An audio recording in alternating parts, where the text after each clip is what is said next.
Halo rekan-rekan mahasiswa semuanya, di sini saya akan membahas tentang kuadran stakeholder. Nah, mungkin ada yang pernah merasa bingung ya dengan banyaknya pihak yang terlibat pada sebuah proyek atau misalnya organisasi.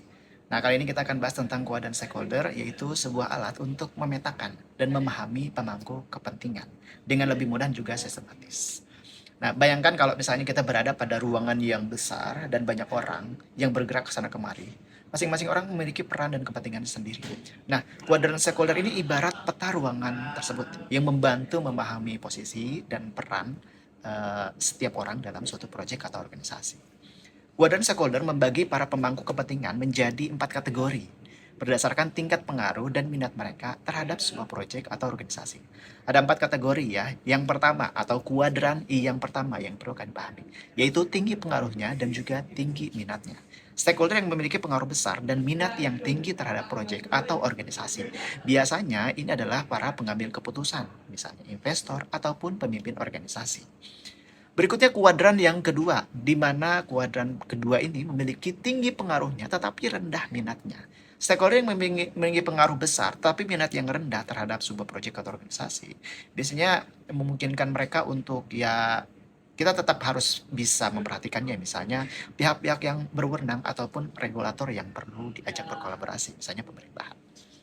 Nah, kuadran yang ketiga adalah stakeholder dengan rendah pengaruhnya tetapi tinggi minatnya.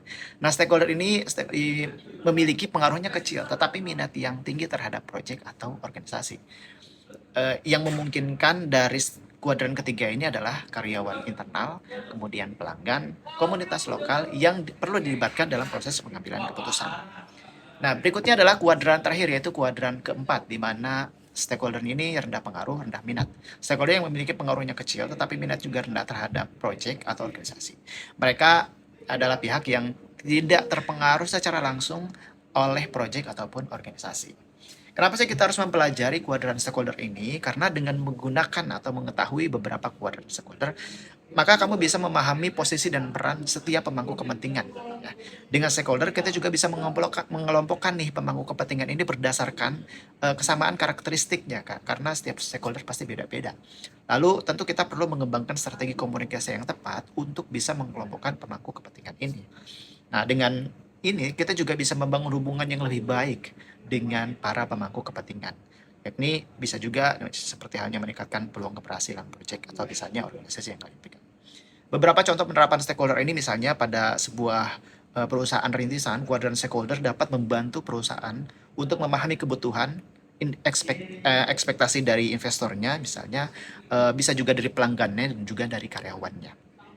Lalu sebuah organisasi yang nirlaba atau organisasi yang tidak mengambil profit, ini adalah kuadran stakeholder yang dapat membantu organisasi untuk mengidentifikasi para pendonor, misalnya para relawan, dan bagaimana penerima manfaatnya. Lalu pada proyek pemerintahan, kuadran stakeholder ini dapat membantu proyek-proyek pemerintah untuk memahami kebutuhan dan ekspektasi masyarakat lokal. Bisa juga pejabat pemerintah dan juga para kontraktor yang bekerja sama. Pada intinya, kuadran stakeholder adalah alat yang bermanfaat untuk memetakan dan memahami pemangku kepentingan dalam suatu proyek atau organisasi. Dengan menggunakan kuadran stakeholder ini, kamu bisa membangun hubungan yang lebih baik dengan para pemangku kepentingan ini. Dan tentunya bisa meningkatkan peluang keberhasilan sebuah proyek atau organisasi. Terima kasih atas perhatiannya, mudah-mudahan bisa memberikan insight baru mengenai materi singkat ini. Sampai berjumpa lagi, wassalamualaikum warahmatullahi wabarakatuh.